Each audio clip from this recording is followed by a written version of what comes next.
નમસ્કાર વિદ્યાર્થી મિત્રો, good morning all of you. કેમ છો બધા? ફાઇન. ઓકે.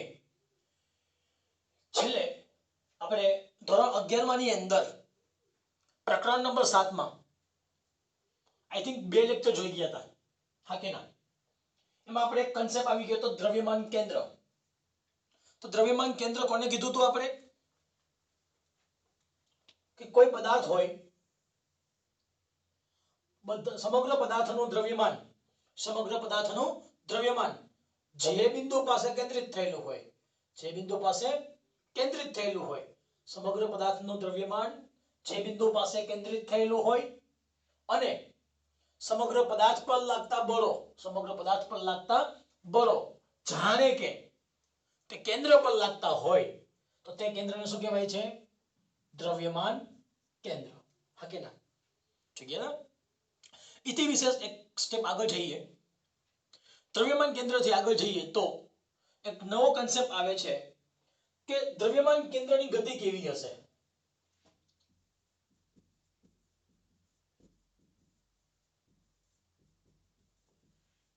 દ્રવ્યમાન કેન્દ્રની ગતિ કેવી હશે? મિત્રો, સાવ સિમ્પલ થિયરી છે દ્રવ્યમાન કેન્દ્રની ગતિ. ધારો કે આ જે પદાર્થ છે, આ પદાર્થ શેનો બનેલો હશે? અસંખ્ય કણનો બનેલો હોય.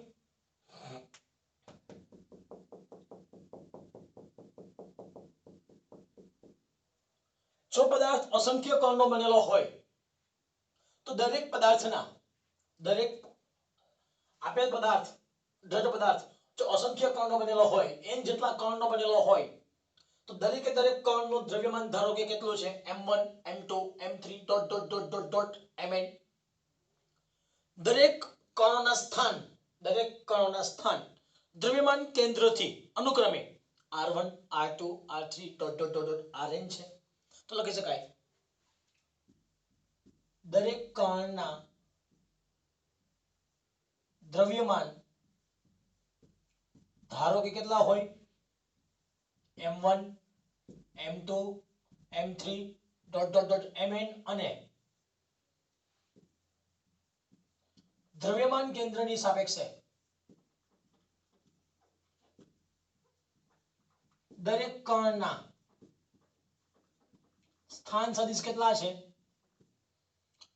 r1 r2 r3 dot dot dot dot rn હોય. તો દ્રવ્યમાન કેન્દ્રની વ્યાખ્યા શું છે? RCM is equal to m1r1 plus m2r2 plus m3r3 plus dot dot dot dot dot plus mn rn છેદમાં m1 plus m2 plus m3 plus dot dot dot dot plus mn. જે આપણે લખ્યું હતું m1 plus m2 plus m3 plus dot dot dot dot plus mn બરાબર લખી શકાય plus plus plus plus તો sigma, હા કે ના? પ્લસ પ્લસ પ્લસ પ્લસ તો સિગ્મા 1 2 3 4 n તો લખી શકાય i બરાબર 1 to n. વ્યાપક લખવું હોય તો m1 m2 m3 mn તો લખી શકાય mi ને લખી શકાય તંત્રનું કુલ દ્રવ્યમાન.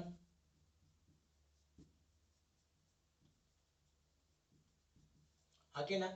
તો લખી નાખો તંત્રનું કુલ દ્રવ્યમાન.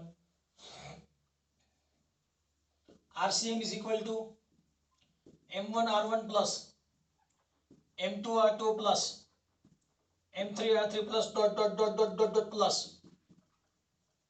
mn rn છેદમાં શું લખી શકાશે? Capital M. મિત્રો m છેદમાં છે, આ બાજુ આવ્યા તો અંશમાં.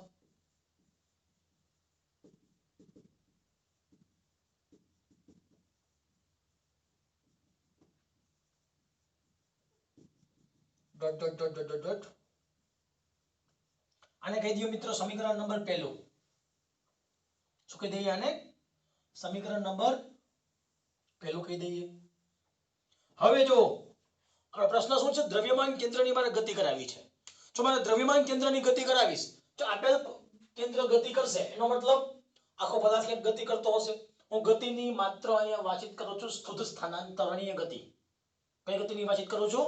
સતત સ્થાનાંતરણીય ગતિ એટલે માત્ર ને માત્ર પદાર્થ સુરેખ દિશામાં ગતિ કરશે, એક જ અક્ષ પર ગતિ કરે છે. જો પદાર્થ સુરેખ દિશામાં ક્યાંક ગતિ કરતો હોય તો આ બધા જ કણો કંઈક સમયની સાપેક્ષે સ્થાન બદલાવશે. જો બધા જ કણો સમયની સાપેક્ષે સ્થાન બદલાવે, ઉપરાંત ગતિ કરવાથી કઈ દ્રવ્યમાન કેન્દ્રના કઈ દ્રવ્યમાન કોઈ પણ કણના દ્રવ્યમાન બદલાતા હોતા નથી. હું પોતે અહીંથી ઊભો રહી હું અહીંયા ગતિ કરું તો વહાં કઈક સમય જુદો હતો, અહીં કઈક સમય જુદો હશે. ભલે સેકન્ડ બદલી કે 2 સેકન્ડ બદલી, સમય બદલાણો, કઈક અંતર કપાણું, તો મારું દ્રવ્યમાન બદલાતું નથી. અહીંયા જેટલું મારું દ્રવ્યમાન હતું તો અહીંયા મારું દ્રવ્યમાન ધારો કે 70 કિલોગ્રામ હતું, અહીંયા પણ 25, મારું પણ દ્રવ્યમાન કેટલું રહેશે? 70 કિલોગ્રામ જ મારું દ્રવ્યમાન રહેશે. એક સ્થાનથી બીજા સ્થાને જવા માટે દ્રવ્યમાન બદલાતું હશે નહીં. જ્યાં દ્રવ્યમાન કેવું છે? અચળ છે. જો દ્રવ્યમાન અચળ હોય તો બદલાશે કોણ? માત્ર ને માત્ર સ્થાન. તો કઈ કહી શકાય સમીકરણ 1 માં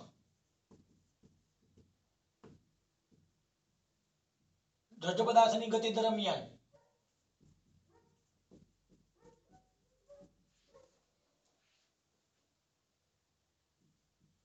દરેક કણનું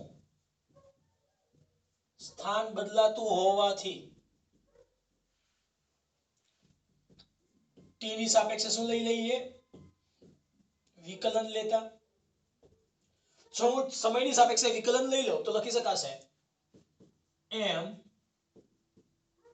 drcm by dt is equal to m1 dr1 by dt plus m2 dr2 by dt plus m3 dr3 by dt dot dot dot dot dot mn drn by dt.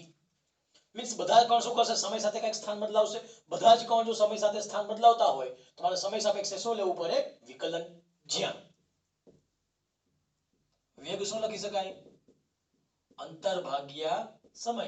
તો લખી નાખો સેજ તો આપણને સમીકરણ મળશે ત્યાં m drcm by dt તો લખી શકાય vcm, m1 v1, m2 v2, m3 v3 dot dot dot dot dot mn vn. સમીકરણ નંબર કેટલા મૂકી દઈએ? બીજું. જ્યાં vcm શું લખી શકાશે?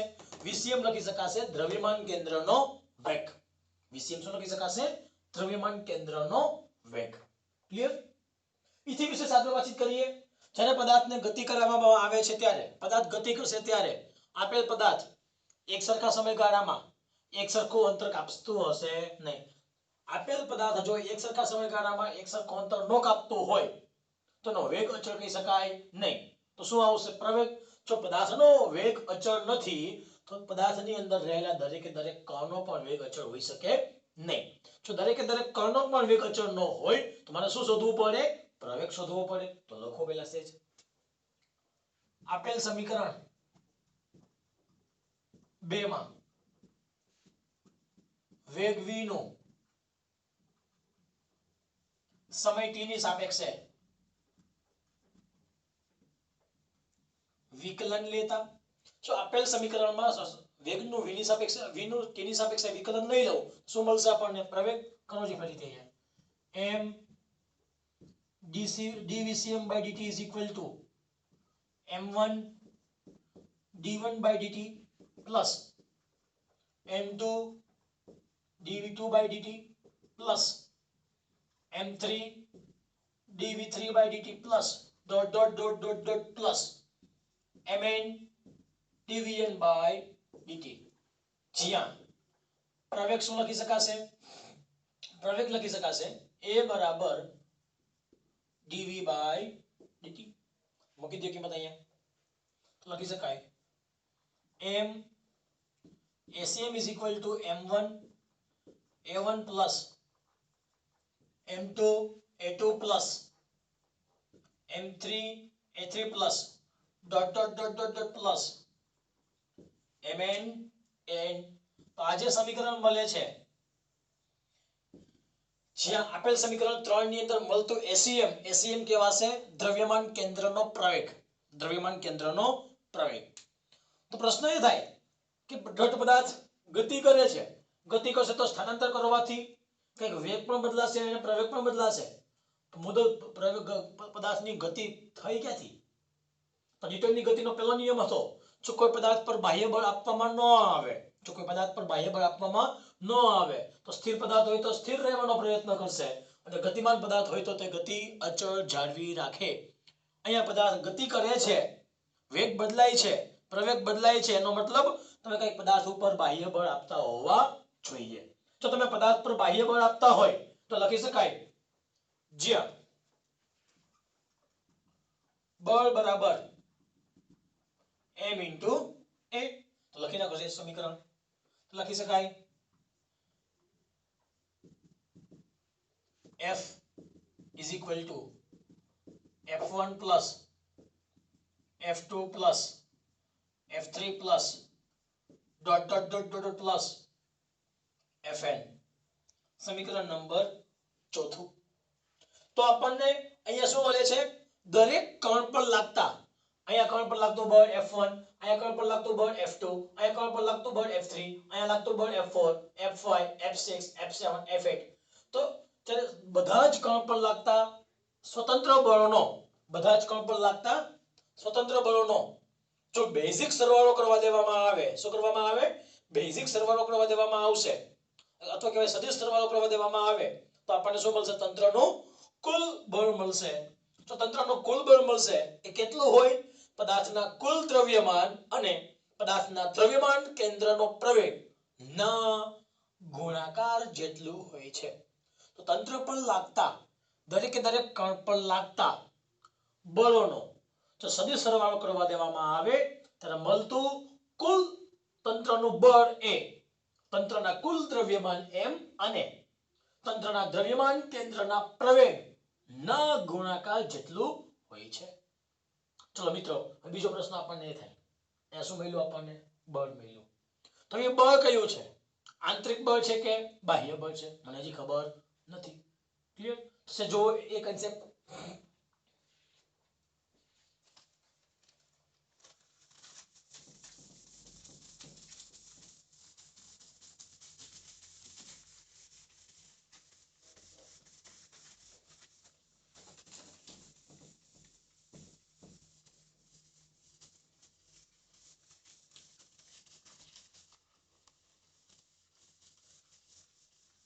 જો પેલા ખાસ મિત્રો, આ એક તંત્ર છે. શું છે?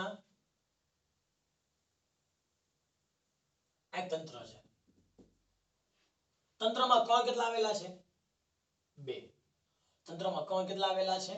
2. આ પહેલો કણ છે, આ બીજો કણ છે. જો એક એક્ઝામ્પલ આપું છું તમને સમજવા માટે. તંત્રમાં કુલ કણ કેટલા આવેલા છે? 2. 2 કણ એવા છે. હવે જો એના આંતરિક બળની વાતચીત કરું તો આંતરિક બળ કયા કયા હોઈ શકે? કણો તંત્રની અંદર, કણો તંત્રની અંદર એકબીજા વચ્ચે કંઈક બળ લગાડતા હશે. અહીંયા પેલા ઉપર કંઈક બીજો બળ લગાડતો હોય, બીજા વડે કંઈક પેલા પર બળ લાગતું હોય. ધારો કે અહીંયા વાતચીત કરું, પેલા ઉપર બીજા વડે કંઈક બળ લાગતું હશે. એ કયું હશે? 2 વડે 1 પર લાગતું બળ. 2 વડે 1 પર લાગતું બળ એ કહેવાય કણ. 2 વડે 1 પર લાગતું બળ.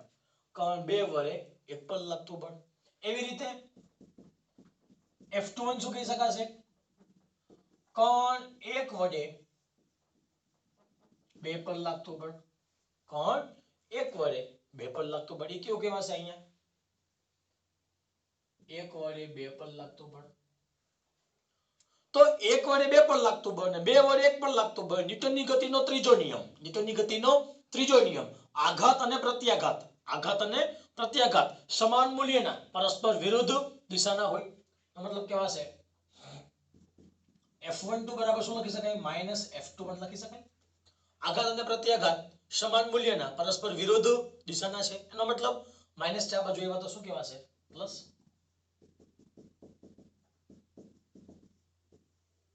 હંમેશા આંતરિક બળ કેટલું હોય?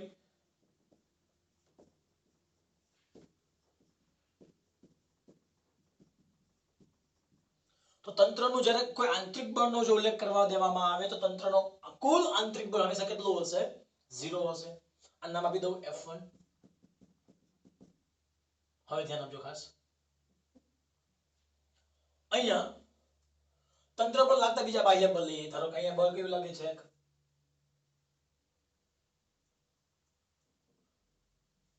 અહીંયા બળ કેવું લાગે છે? F1. F1 કયું છે ખરેખર? ધ્યાન આપજો, પેલા કણ એક છે એના પર લાગતું બાહ્ય બળ કયું છે? F1. એ કોના સમતુલ્ય છે? કણ એક પર લાગતા બધા જ બાહ્ય બળ.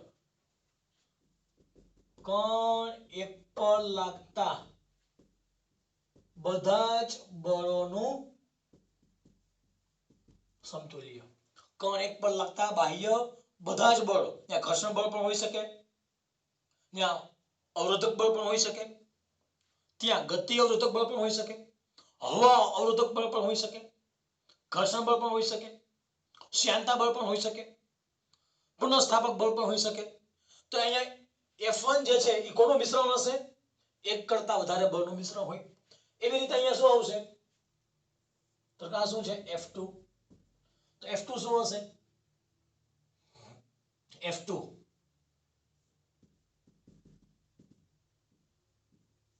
તો બીજા કણ પર લાગતું બળ કયું કહેવાશે? F2 એટલે કણ બે પર લાગતા બધા જ બળોનું સમતુલ્ય. તો ગતિ થવા માટે બળ કયા જવાબદાર છે? માત્ર ને માત્ર બાહ્ય બળ જવાબદાર છે. તો લખી શકાય અહીં ગતિ થવા માટે માત્ર બાહ્ય બળ જ જવાબદાર હોવાથી શું લખી શકાશે? સમીકરણ નંબર 4 પરથી લખી શકાય. સમીકરણ નંબર 4 પરથી MACM = અહીંયા શું આવશે? એક્સટર્નલ. F કયું આવશે તંત્રનું? એક્સટર્નલ. એમે ખાલી બે કણ લીધા હતા તો F1 + F2 આવે. પણ જો તંત્ર એક કરતા વધારે કણનું બનેલું હોય તો F3 + F4 + F5 + ... Fn. એનો મતલબ એવો થયો કે જ્યારે તંત્ર જ્યારે ગતિમાન અવસ્થામાં છે, જ્યારે તંત્ર ગતિમાન અવસ્થામાં આવશે, તંત્ર જ્યારે કોઈ ગતિ કરતું હશે તો ગતિ થવા માટે એના આંતરિક બળ કે ભાગ ભજવતા નથી. માત્ર ને માત્ર બાહ્ય બળ જ ભાગ ભજવે છે. એનો મતલબ જ્યારે કોઈ પદાર્થને ગતિ કરાવવા દેવામાં આવે, પદાર્થને જ્યારે ગતિ કરાવવા દેવામાં આવે ત્યારે આંતરિક બળોને કારણે ધારો કે આપેલ કણ રેખીય ગતિ કરે છે, ચાક ગતિ કરે, વર્તુળમય ગતિ કરે છે, ચાક ગતિ કરે છે, દોલન ગતિ કરે છે, એ કઈ ધ્યાનમાં લેવાનું થતું નથી. પરિણામી જે દ્રવ્યમાન કેન્દ્ર લાગે છે, જે દ્રવ્યમાન કેન્દ્ર પર લાગતા બધા જ બળો છે, દ્રવ્યમાન કેન્દ્ર પર લાગતા બધા જ બળો એ હંમેશા માટે ક્યાં ગતિ કરતા હશે? સુરેખ દિશામાં જ ગતિ કરતા હોય. હું તમને આપું એક્ઝામ્પલ એનું. કોઈ એક પદાર્થ છે,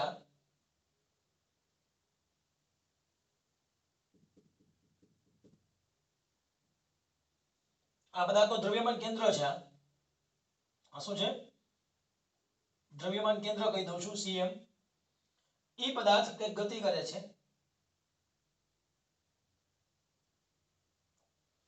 જ્યારે આપેલ પદાર્થ ગતિ કરશે ત્યારે આપેલ બોમ્બ, આપેલ વર્તુળમય પદાર્થ કંઈક વર્તુળમય ગતિ કરતો હોય, વર્તુળમય ગતિ કરતા કરતા અહીં કંઈક પહોંચે,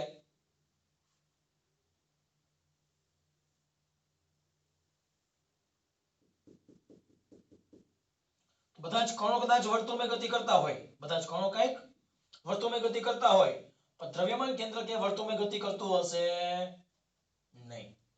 દ્રવ્યમાન કેન્દ્ર હંમેશા ગતિ કેવી કરે છે? સુરેખ ગતિ કરશે. ગતિ કેવો આકાર છે? પરવલયાકાર.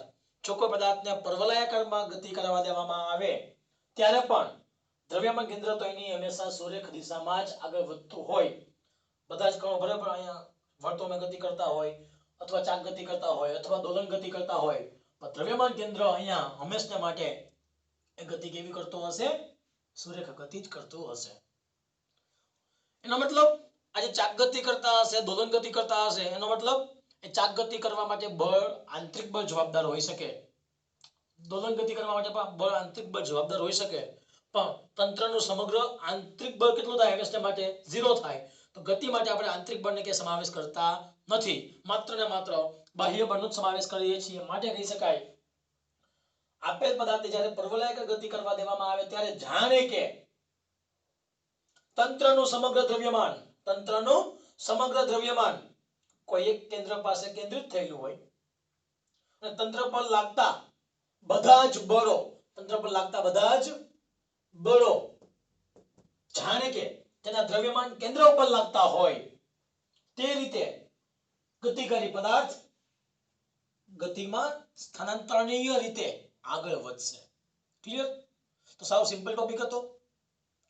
હવે એક તમને આવું બીજું એક્ઝામ્પલ આપવું હોય તો આમાંનામાં, તો બીજું એક્ઝામ્પલ આપવા માટે બધા જોજો ખાસ.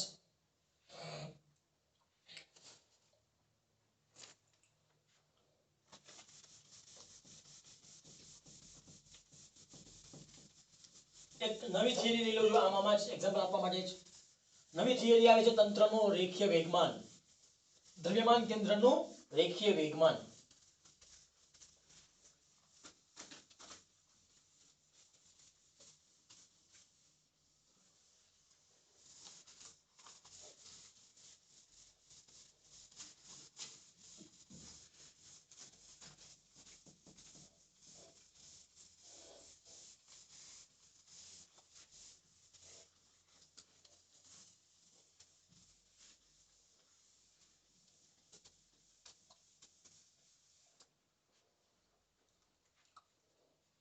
જો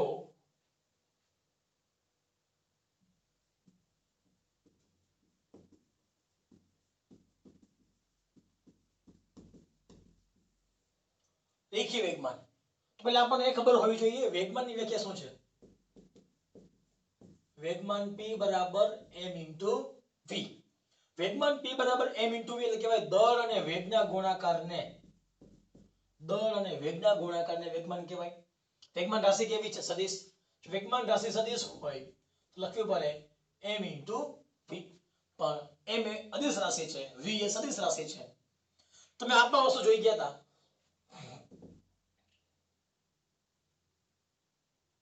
સમીકરણ નંબર 1, સમીકરણ 1 માં t ની સાપેક્ષે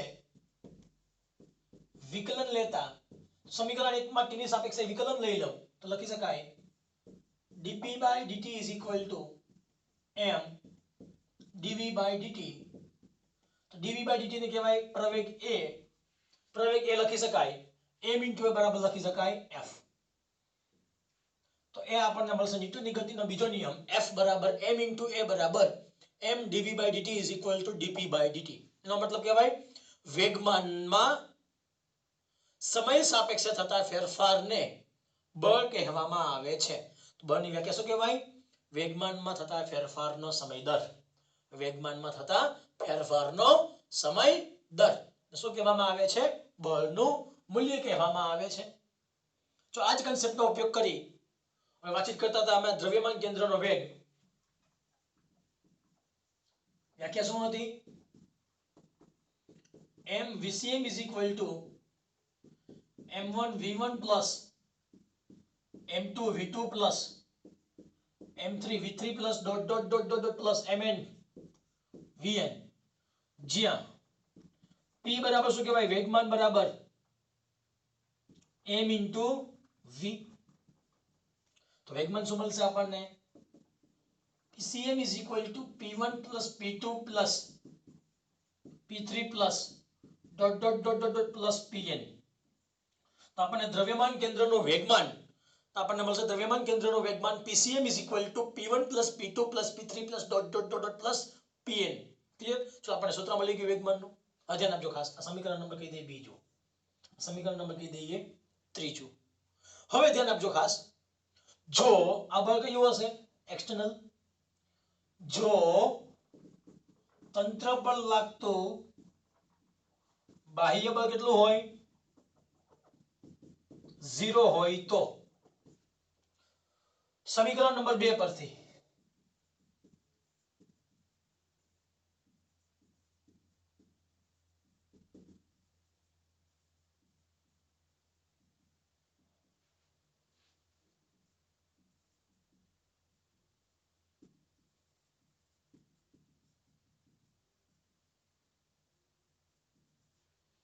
એનો મતલબ કેવા છે જો બળ 0 હોય તો F કેટલા કહેવાશે 0 બળ 0 હોય દ્રવ્યમાન કદી 0 હોઈ શકે નહીં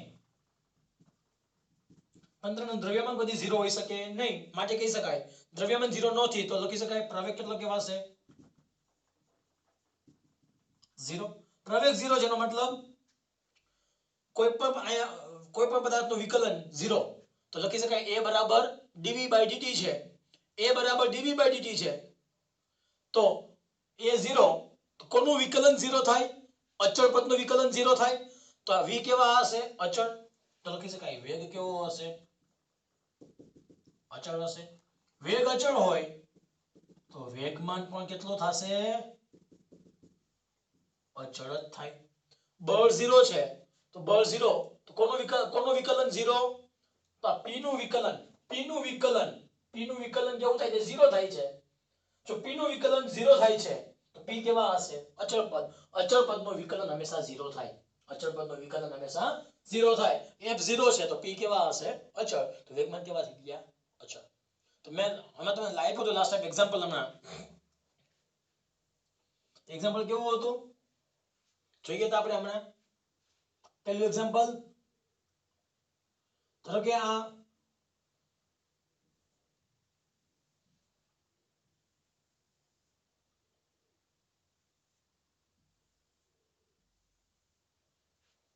જ્યારે કોઈ પદાર્થ પ્રક્ષિપ્ત ગતિ કરે છે ત્યારે પ્રક્ષિપ્ત ગતિ કરતી વખતે સમક્ષ દિશામાં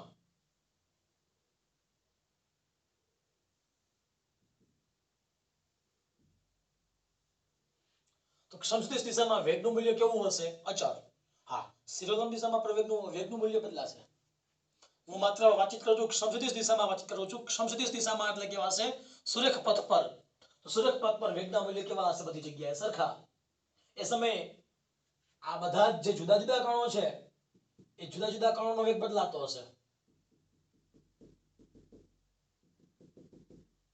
જુદા જુદા કણોનો વેગ બદલાય છે જુદા જુદા કણો એ રેખીય ગતિ પણ કરતા હોય ચાક ગતિ પણ કરતા હોય એને મને કઈ લાગે વળગે નહીં શું કામ કે જુદા જુદા કણોની ગતિ એ આંતરિક બળોને લીધે પણ હોઈ શકે જુદા જુદા કણોની ગતિ આંતરિક બળોને કારણે પણ હોઈ શકે પણ એ આંતરિક બળનું જો સમતુલ્ય લેવામાં આવે તો આંતરિક બળનું સમતુલ્ય હંમેશા કેટલું થતું હશે 0 તો એ સમતુલ્ય અસર આપણને ક્યાં જોવા મળતી હોય ના દ્રવ્યમાન કેન્દ્ર પર જોવા મળતી હોય જો સમતુલ્ય અસર આપણને દ્રવ્યમાન કેન્દ્ર પર જોવા મળતી હોય તો તંત્ર પર લાગતું બધું જ બાહ્ય બળ જાણે કે દ્રવ્યમાન કેન્દ્ર ઉપર લાગે છે બધું દ્રવ્યમાન ધારો કે દ્રવ્યમાન કેન્દ્ર પર કેન્દ્રિત થયેલું હોય એ સમયે દ્રવ્યમાન કેન્દ્ર જે દિશામાં આગળ વધે છે એ દિશામાં વેગ કેવો હશે અચળ હશે ત્યારે બાહ્ય બળ 0 આપવામાં આવ્યું હોય તો બાહ્ય બળ કોઈ પણ આપતા નથી એક બીજું એક્ઝામ્પલ લઈ લઈએ છીએ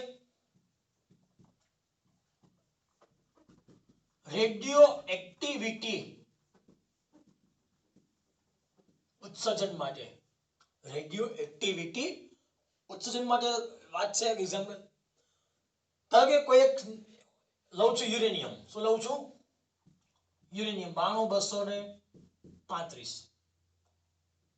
અથવા 238 લઈ લઈએ છીએ આ કેવું છે અસ્થાયી છે યુરેનિયમ 92,238 ન્યુક્લિયસ એ અસ્થાયી છે પરમાણુ અસ્થાયી છે એમાંથી શું થશે આનું દ્રવ્યમાન કેન્દ્ર છે શું છે આનું દ્રવ્યમાન કેન્દ્ર છે અસ્થાયી હોય તો શું થશે એ સ્થિર અવસ્થામાં છે નહીં સ્થિર અવસ્થામાં તો કઈ ગતિ કરશે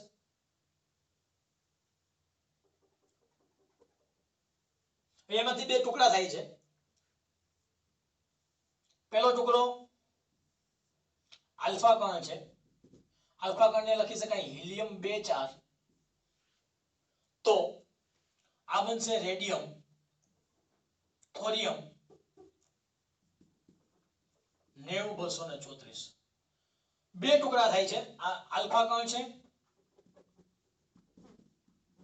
આ કહેવાશે થોરિયમ ચાલે યુરેનિયમ નો આલ્ફા કણ અને થોરિયમ માં વિભાજન થાય યુરેનિયમ નો આલ્ફા કણ અને થોરિયમ માં વિભાજન થાય ત્યારે એ પદાર્થ જુદી જુદી દિશામાં કે પ્રક્ષેપ ગતિ કરશે પણ તંત્રનો સમગ્ર દ્રવ્યમાન એ કેવો રહેશે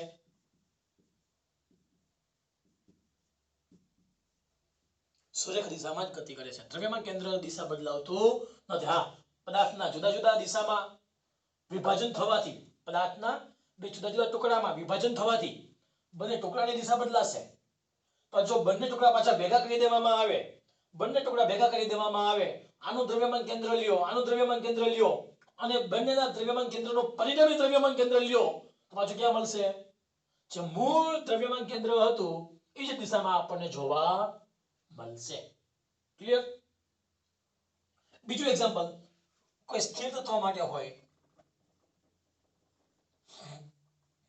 ધારો કે આ શું છે ક્લોરીન છે ક્લોરીન કેવું છે દ્રવ્યમાન કેન્દ્ર સ્થિર છે જો ક્લોરીનનું દ્રવ્યમાન કેન્દ્ર સ્થિર હોય એમાંથી બે વિભાજન થાય ધારો કે પહેલા ટુકડાનું વિભાજન થયું બીજાનું વિભાજન થયું તો કે પહેલાનું વિભાજન થયું ધારો કે સોડિયમમાં ક્લોરીન કેમ લખી શકાય ક્લોરીન 17 35 બે ટુકડામાં વિભાજન થશે લખી શકાય સોડિયમ 11 23 બાકી બેચા 11 17 ઓછા આગળ કેટલા કહેવાય 6 કોણ છે કાર્બન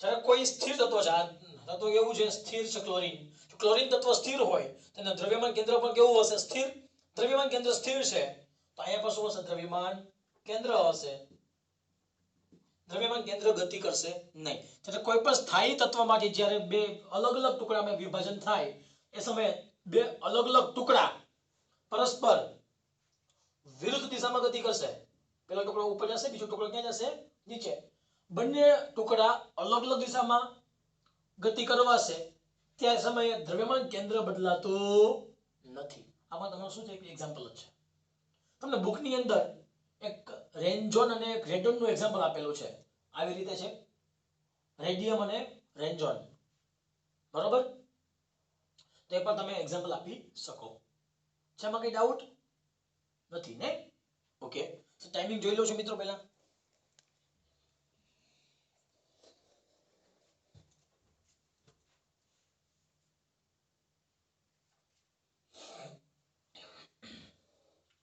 પછી આ એક્ઝામ્પલ હતું જોઈએ ભેગા ભેગ આ થિયરી પૂરી કરીને આપણે બીજા લેક્ચરમાં સહી આગળ વધશું એક ત્રીજું એક્ઝામ્પલ ભેગા ભેગ જોઈ લ્યો ત્રીજું એક્ઝામ્પલ જો આપણે આકાશગંગાની વાતચીત કરવા દેવામાં આવે તો આકાશગંગાની અંદર ખગોળીય પદાર્થની અંદર બધા જ અવકાશી પદાર્થો ગતિ કેવી કરે છે વર્તુળમાં ગતિ કરે છે તો કે હું યુગ્મ લઉં છું યુગ્મ એટલે કહેવાય બે કણની જોડી તો કે યુગ્મ છે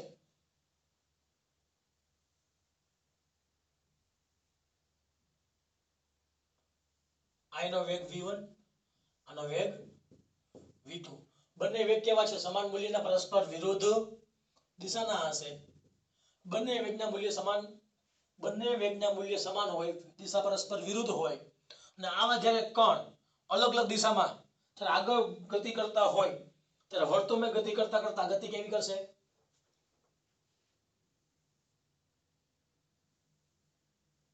આમ ગતિ કરશે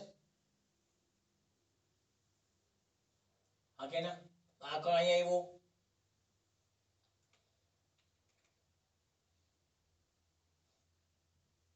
અહીંથી પાછો ક્યાં આવ્યો નીચે આવ્યો હવે અહીંથી ક્યાં ઉપર આવશે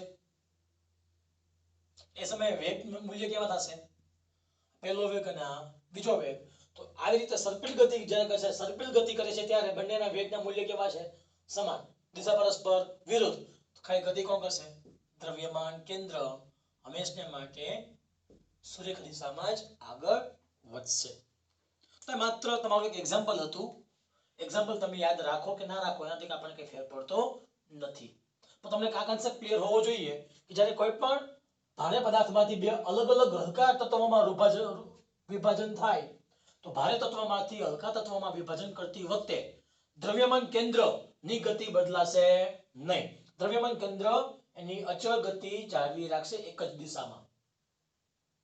જુદા જુદા ટુકડાના દ્રવ્યમાન કેન્દ્ર બદલાશે પણ એનો જો પરિણામી કેવો હશે મૂળ દ્રવ્યમાન કેન્દ્રની દિશામાં જોવા મળશે. આમાં એવું જ હતું. ધારો કે બીજું આપો એક્ઝામ્પલ.